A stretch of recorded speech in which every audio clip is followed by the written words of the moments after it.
오늘까지 3주째 이제 예배에 관한 말씀을 함께 나누고 있는데, 다음 주까지 해서 우리 예배에 관한 말씀을 좀 더 나누고자 합니다.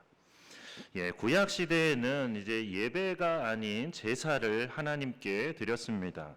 그런데 이러한 제사나 우리가 드리는 예배나 이제 형태만 바뀌었을 뿐이지 그 정신은 우리가 그대로 계승해야 하는 것입니다. 그러니까 다시 말해서 제사에 대해서도 우리가 바르게 알면 알수록 우리는 더 온전한 예배를 하나님께 드릴 수 있다는 사실입니다. 구약 시대의 제사를 보면 이제 어떤 제물을 하나님께 드렸냐면 소와 양, 염소, 비둘기, 곡식을 제물로 드렸습니다. 그렇게 했던 이유는 다른 이유는 없습니다. 오직 한 가지 이유, 하나님께서 그렇게 드리라고 말씀하셨기 때문입니다. 그러니까 우리가 누군가에게 이제 어떤 선물을 줄 때 가장 좋은 선물은 어떤 선물일까요? 그건 그 사람이 가장 원하는 선물, 가장 받고 싶어 하는 선물을 주는 게 가장 좋은 선물이겠죠. 얼마 전에 이제 인터넷 방송을 듣다 보니까 결혼 기념일에 맥가이버 칼을 선물한 어느 부부 이야기를 듣게 됐습니다. 맥가이버 칼이 뭔지 다 아시죠? 40세 이상 되신 분들은 아마 맥가이버라고 하면 다 아실 겁니다. 음악이 아직도 기억나는 것 같아요. 딴딴딴딴딴딴딴딴딴 그 음악 다 기억하시죠? 그러면서 어렸을 때 할아버지는 이렇게 말씀하셨지 그런 이야기 많이 기억나실 겁니다. 그 맥가이버 칼을 선물했다고 하니까 이제 대체로는 이제 아내가 남편에게 이렇게 맥가이버 칼을 선물한 것으로 생각하시는데 사실은 그렇지가 않습니다. 남편이 아내에게 결혼기념 선물로 맥가이버 칼을 선물한 겁니다. 그래서 아내에게 이런 걸 선물하나 싶겠지만 그 아내분은 등산 동호회 총무였는데 그러니까 이제 총무 정도 되면은 얼마나 등산을 좋아하는지를 아시겠죠. 어쨌든 등산을 하면서 이 아내분이 맥가이버 칼을 가지고 다니면서 얼마나 그걸 요긴하게 잘 쓰시는지 등산을 하다가 중간중간 쉬는 시간에 그 맥가이버 칼로 손톱을 막 정리를 합니다. 그리고 또 봉투를 너무 꽉 묶었을 경우 이제 비닐에다가 이렇게 음식을 싸가고 할 때 봉투를 너무 꽉 묶으면 이게 잘 풀리질 않죠. 그러면 일일이 다니면서 그 맥가이버 칼로 봉투를 다 이렇게 뜯어줍니다. 그리고 식사 후에는 또 그 맥가이버 칼을 마치 이쑤시개처럼 사용해서 이빨을 막 정리를 합니다. 그리고 결국에는 또 그 칼로 후식으로 먹는 사과 껍질까지 깎아가지고 이렇게 사과를 잘라서 같이 등산 온 사람들에게 나누어 줍니다. 게다가 가장 큰 압권은 뭐냐면 돌아오는 길에 그 칼로 발톱까지 정리를 한다는 겁니다. 그 이야기를 들으면서 이래서 남편이 선물했구나 그런 생각이 들었습니다. 이렇게 우리는 그런 걸 선물하나 하겠지만 선물이란 이처럼 받는 사람에게 가장 유용하고 가장 좋아하는 걸 선물해야 그 선물이 가장 좋은 선물이 되는 것입니다. 구약 시대의 제사도 마찬가지고 우리가 하나님께 드리는 예배도 다 마찬가지입니다. 내 생각대로 내 뜻대로 드리는 그런 제사와 예배를 하나님께서 기뻐하시는 게 아니라는 거죠. 제사를 드릴 때 우리 생각에 그래도 소고기보다는 생선회가 좀 더 비싸고 더 건강에 좋을 것 같다면서 하나님께 제사를 드리면서 생선회로 드린다. 그러면 그건 이제 온전한 제사가 아니죠. 제사는 이스라엘 백성들만 드렸던 게 아닙니다. 그러니까 이방인들도 마찬가지로 각자 자신들이 섬기는 신에게 제사를 드렸고 또 그들도 역시 짐승을 죽여서 피를 흘리거나 불로 태우는 그런 의식이 있었습니다. 그러니까 우리나라도 이제 무당들이 제사를 드릴 때 이렇게 닭을 잡아서 그 피를 막 뿌리기도 그렇게 하죠. 그런데 이방 제사와 이스라엘 제사의 가장 큰 차이점은 뭐냐면 이방 제사들 같은 경우는 신을 아주 잔인하고 무자비한 그런 존재로 생각하면서 제사를 드리는 그 목적이 뭐냐면 신의 분노를 달래는 것입니다. 그렇게 신의 분노를 달래서 재앙을 멈추는 게 그들의 제사의 목적이었던 겁니다. 그래서 어떻게 해서든지 더 좋은 제물을 더 많이 드려야 한다고 생각을 했습니다. 그러다 보니까 나중에는 이제 막 사람까지 제물로 바치는 그런 일도 있었던 것이죠. 우리나라 무당들도 다 마찬가지입니다. 무당들도 이제 제사에 대해서 이야기할 때 무당들을 보면 또 그 제사마다 가격표가 있더라고요.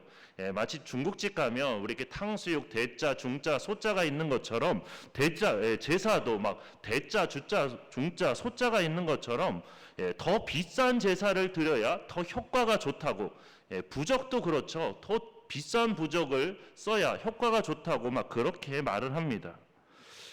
그런가 하면 이제 이방인들은 사냥을 해서 잡은 이제 사슴이라든가 노루 같은 것을 제물로 바치는 것들을 더 좋아했습니다. 왜냐하면 이제 그냥 가축을 잡는 것보다는 이제 사슴이나 노루를 잡는 것이 이제 또 사냥을 해야 하기 때문에 힘이나 정성이 더 많이 들어가서 그래서 더 좋은 제물이라고 생각을 했기 때문입니다. 그러니까 신이 그 제물을 원해서가 아니라 그냥 본인들 생각에 그럴 것 같다고 생각을 해서 그거를 더 좋아했던 것입니다. 그런데 어떠신가요? 좀 그럴듯하지 않나요?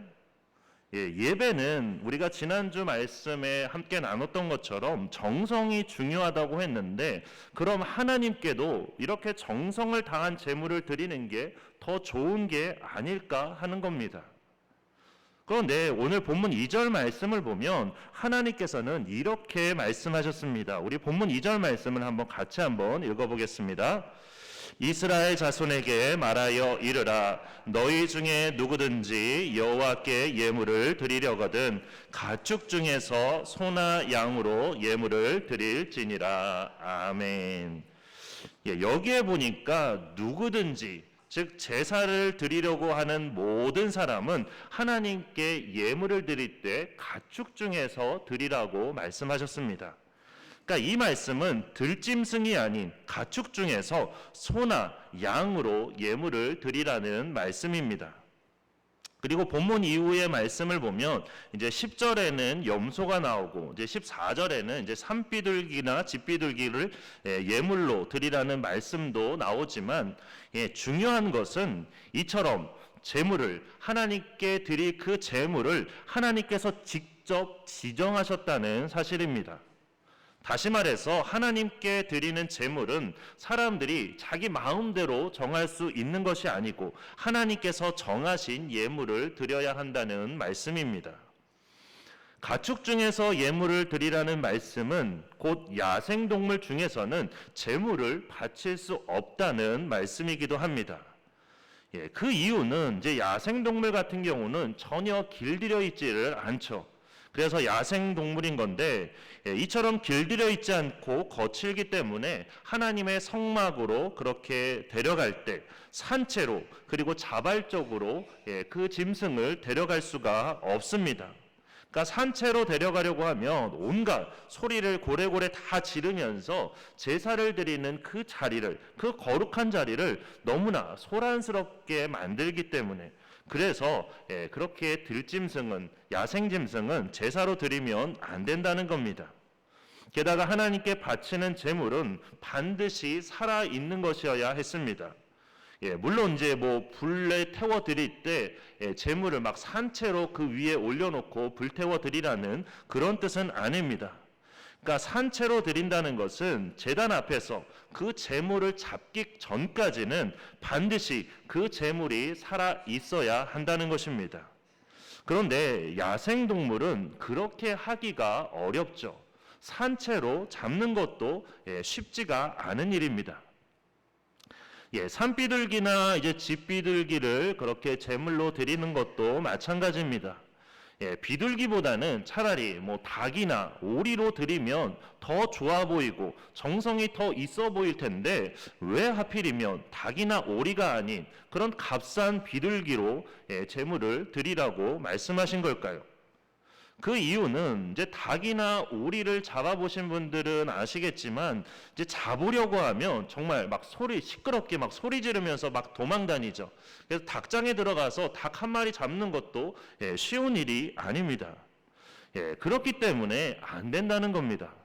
게다가 비둘기를 드리는 사람들은 이제 가난한 사람들이기 때문에 그래서 소나 양을 제물로 드릴 수 없는 그런 가난한 사람들이기 때문에 그런 가난한 사람들이 하나님의 은혜를 누리는 데 있어서 방해가 되지 않도록 그렇게 돈의 있음과 없음이 하나님의 은혜를 누리는 데 있어서 방해가 되지 않도록 그렇게 값싼 비둘기로 하나님께 제사를 드리라고 말씀하신 것입니다.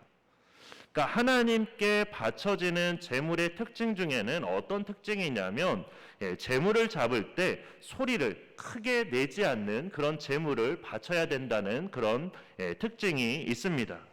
그러니까 물론 뭐 염소처럼 조금 예외도 있지만 대체로 다른 제물들은 다 조용한 특징이 있습니다. 그건 이제 가축들은 특히나 이제 소와 양 같은 경우는 이제 주인을 신뢰하기 때문에 주인이 어느 곳을 데리고 가더라도 순순히 그렇게 자발적으로 따라가기 때문입니다. 그러니까 이처럼 하나님께 바쳐지는 제물은 자기 발로 자진해서 걸어가야지 밧줄로 묶어서 작대기에 막 꿰어가지고 들고 가서는 안 되기 때문에 그래서 야생동물은 제물로 드릴 수가 없는 것이고 가축 중에서 예물로 드리라고 그렇게 말씀하신 것입니다. 그런가 하면 오늘 본문 3절 말씀 우리 같이 한번 읽어보도록 하겠습니다. 3절 말씀입니다. 그 예물이 소의 번제이면 흠없는 수컷으로 회막문에서 여호와 앞에 기쁘시게 받으시도록 드릴지니라. 아멘. 여기서 중요한 것은 하나님께 제물을 드릴 때 어떤 제물을 드리냐면 흠이 없는 것을 드려야 한다는 말씀입니다. 그러니까 이건 이제 다른 제사들도 다 마찬가지인데 이스라엘 백성들이 하나님께 제물을 바칠 때 그 제물의 의미가 뭐냐면 내 자신을 바친다는 그런 의미가 그 안에 있습니다. 물론 나를 대신해서 제물을 바치는 거지만 그 안에는 그냥 대신하는 것이 아니라 내 자신을 바친다는 그런 의미가 그 안에 함께 포함이 된 것입니다. 그래서 하나님께서 뭐 고기를 좋아하셔서 그렇게 소나 양을 바치는 게 아니라 그 안에는 나를 대신해서 가축을 제물로 바친다는 그런 의미가 그 안에 있는 것이죠. 그런데 나를 대신해서 하나님께 제물을 바치는데 그 제물이 어떤 제물이어야 하냐면 흠이 없는 제물이어야 한다는 것입니다. 흠이 없는 제물을 바치기 위해서는 어떻게 해야 될까요? 하나님께 제물을 바칠 때 제물을 고르면서 일단 그 제물이 흠이 있는지 없는지를 먼저 살펴봐야 되겠죠. 제물을 고른 후에 그 제물이 흠이 있는지 없는지를 살펴보고 흠이 있으면 그걸 제외하고 흠이 없는 걸 다시 찾아야 하는 것입니다. 그러니까 다시 말해서 이건 하나님께 제사를 드리기 전에 반드시 준비 과정이 필요하다는 겁니다. 이러한 준비 과정이 없이는 흠이 없는 온전한 제사를 하나님께 드릴 수가 없는 것이죠. 그래서 지난주에도 말씀드린 것처럼 예배는 준비하는 그 순간부터가 예배의 시작이고 그런 준비가 잘 되어 있어야만 영과 진리의 예배를 드릴 수 있는 것입니다. 뭐 요즘도 그렇게 하시는 분들이 계신지는 잘 모르겠는데 아마 이 중에도 계실 겁니다. 예전에는 이제 새 옷을 사면 항상 주일에 예배를 드릴 때 항상 그 새 옷을 제일 먼저 입고 왔죠. 그러니까 새 것을 먼저 하나님께 드린다는 그런 의미입니다. 그런가 하면 이제 헌금을 드릴 때도 그렇습니다. 우리가 이제 헌금을 드릴 때 항상 새 돈으로 드리고 싶은데 사실 은행에서 그렇게 새 돈을 마음대로 잘 교환해 주지를 않죠. 그렇기 때문에 예전에는 어르신들이 헌금을 이렇게 다리미로 다려서 정성껏 그렇게 드리는 분들도 많이 있으셨습니다. 그러니까 지금 들으면 뭐 꼭 그렇게까지 해야 되나 이렇게 생각할 수 있는데 그런 게 아니라 이렇게 마음을 다해서 준비하는 그 예배를 하나님께서 기뻐하지 않으실 리가 없다는 것이죠. 우리의 예배도 이처럼 준비된 예배, 하나님께서 기쁘게 받으시는 그런 예배가 되기를 바랍니다.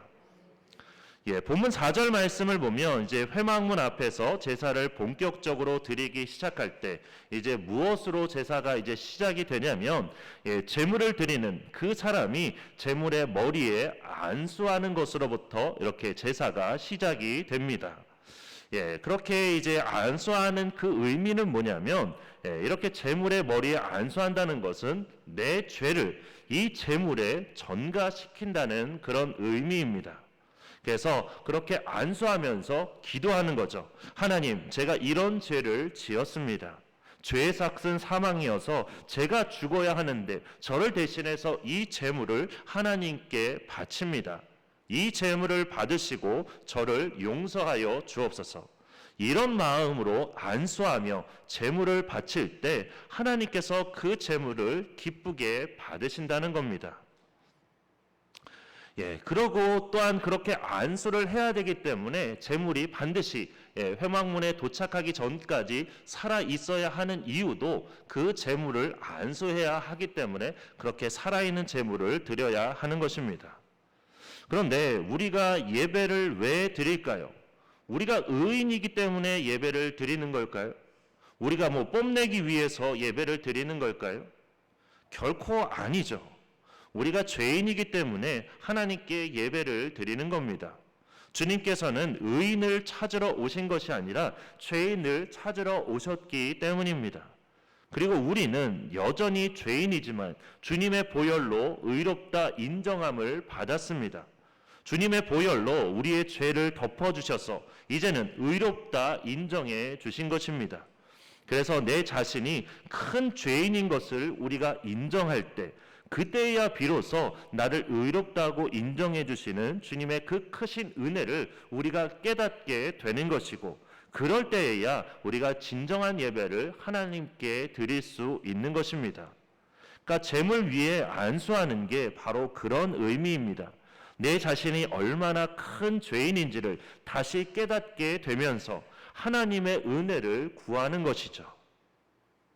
그런가 하면 이제 5절 말씀은 제물의 머리에 안수한 후에 드디어 이제 제물을 잡는데, 그 제물을 이제 누가 잡냐면 제물을 바치는 그 사람이 그 제물을 잡습니다. 그러니까 우리는 흔히 이제 제사를 드린다고 하면 제물은 제사장이 잡는 것으로 많이들 생각을 하십니다. 그래서 제물을 바치는 사람이 제사장에게 제물을 가져다 주면 나머지는 그냥 다 제사장이 하고, 제물을 바치는 사람은 옆에서 그 모습을 그냥 지켜보고 있는 것으로만 생각을 하시는데, 실제로는 그게 아니라는 겁니다.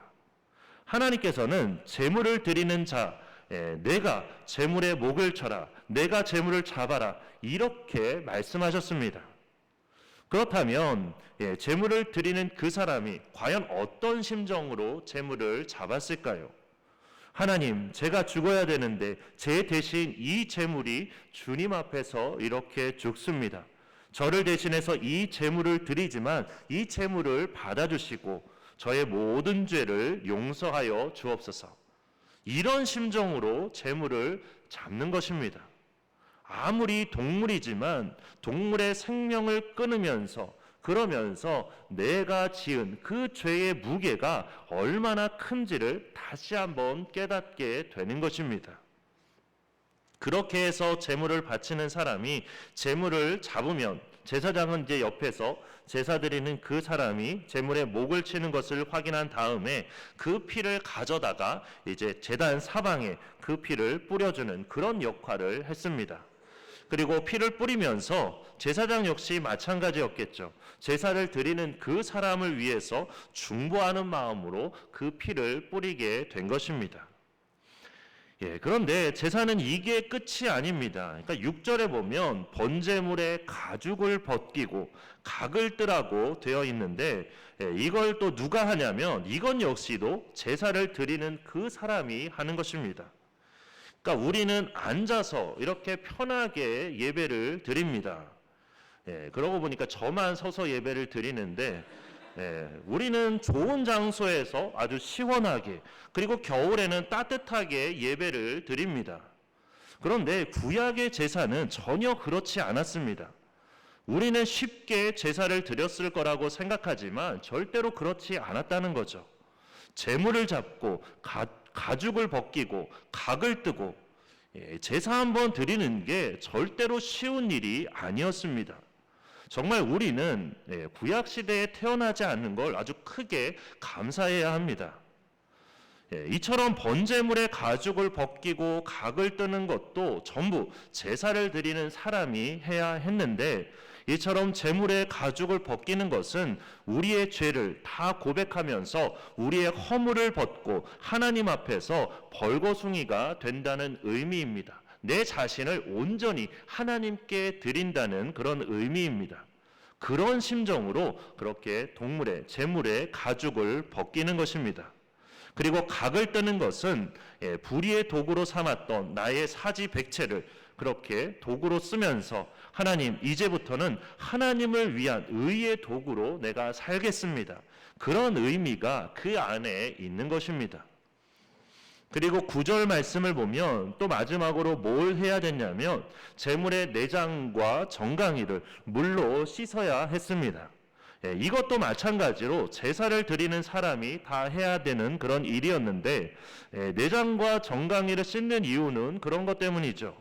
그러니까 내장에는 아직 소화가 덜 된 그런 먹이와 배설물들이 그 안에 남아있기 때문에, 또 정강이 같은 경우는 이 짐승이 돌아다니면서 이제 더러운 곳들을 많이 밟고 다녔기 때문에, 그래서 그 모든 오물들을 깨끗하게 물로 씻어내는 것입니다. 그런데 이렇게 씻으면서 어땠을까요? 아마 온갖 악취가 다 났을 겁니다. 많이 역겨웠을 겁니다. 재물을 잡는다는 게 그렇게 쉬운 일이 아니라는 거죠. 우리가 마치 음식물 쓰레기도 제대로 버리지 못하시는 분들도 계신데 막 더럽다면서 막 이러고 가시죠. 그런데 이 재물을 잡는다는 건 그것보다도 더 역겨운 일이었습니다.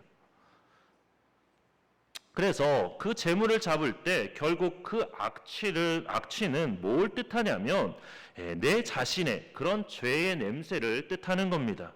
그러니까 그 죄의 악취가 얼마나 지독한지를 내 스스로가 냄새를 맡으면서 물로 내장과 정강이의 모든 더러운 것들을 씻어내듯이 내 자신의 죄가 씻겨지기를 소망하며 그렇게 내장과 정강이를 씻는 것입니다. 하나님, 저의 죄를 이렇게 깨끗하고 정결하게 하여 주옵소서. 이렇게 기도하면서 씻는 것입니다. 그리고 그 후에 그 뜬 각과 머리와 기름을 이제 제단 위에 불태우면, 그러면 드디어 그 냄새가 하나님께 향기로운 냄새가 되는 것입니다. 어떠신가요? 제사라는 게 정말 어렵지 않나요? 이 제사라는 거, 제물을 잡는 게 한두 시간 안에 이루어지는 일이 결코 아닙니다.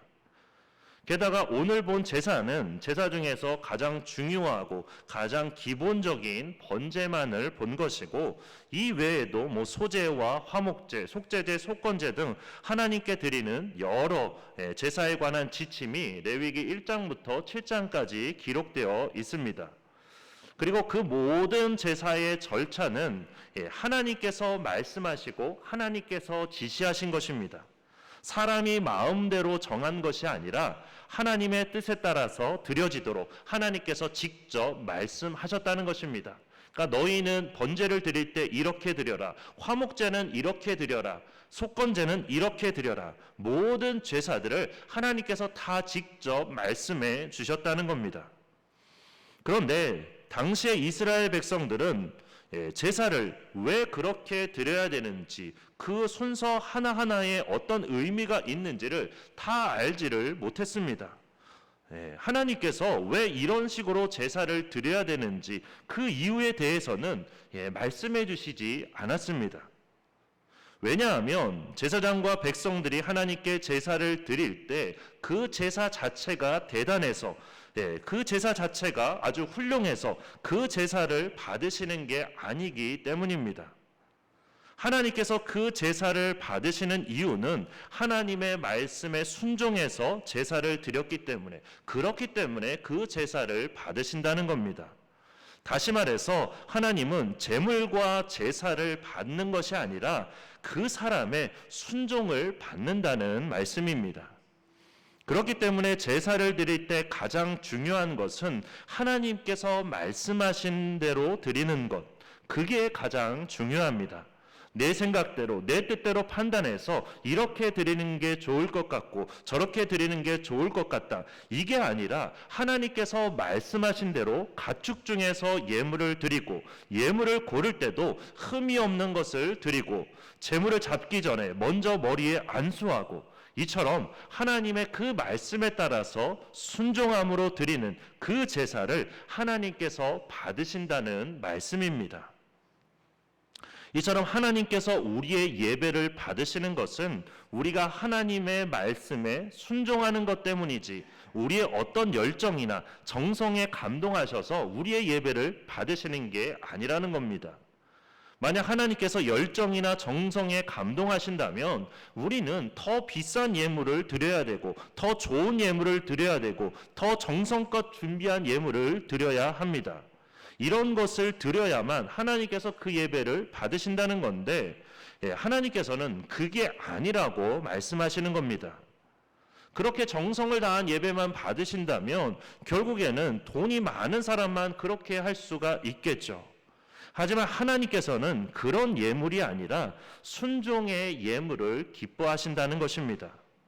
그래서 사무엘상 15장 22절을 보면 우리가 너무나 잘 아는 말씀이 있습니다.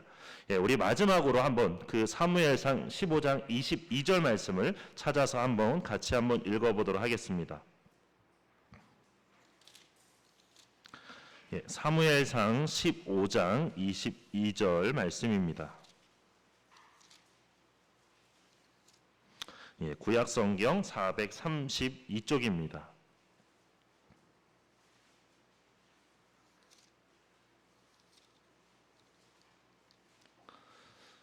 사무엘상 15장 22절 말씀 우리 한번 같이 한번 읽도록 하겠습니다. 사무엘이 이르되 여호와께서 번제와 다른 제사를 그의 목소리를 청종하는 것을 좋아하심 같이 좋아하시겠나이까? 순종이 제사보다 낫고 듣는 것이 순양의 기름보다 나으니. 아멘. 하나님께서는 제사 자체를 기뻐하시는 게 아닙니다. 더 좋은 양과 더 좋은 소를 좋아하시는 것도 아니라는 겁니다.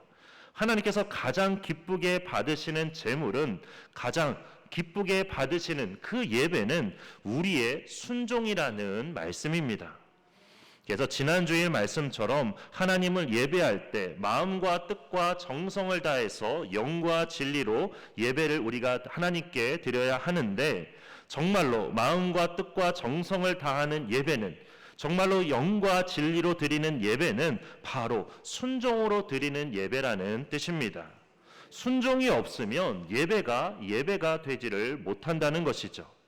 그렇기 때문에 가축 중에서 소나 양으로 예물을 드리라는 말씀처럼 내가 편한 시간이 아니라 우리의 구별된 시간을 하나님께 드려야 하는 것이고, 흠이 없는 예물을 드려야 하는 것처럼 우리가 더욱더 준비된 마음으로 하나님께 예배를 드려야 하는 것이고, 또 번제물의 머리에 안수하는 것처럼 주님께서 나를 대신해서 십자가에서 모든 죄의 문제를 다 해결해 주셨다는 그 사실을 우리가 더 굳게 믿고 감사하는 마음으로 하나님께 예배를 드려야 하는 것입니다.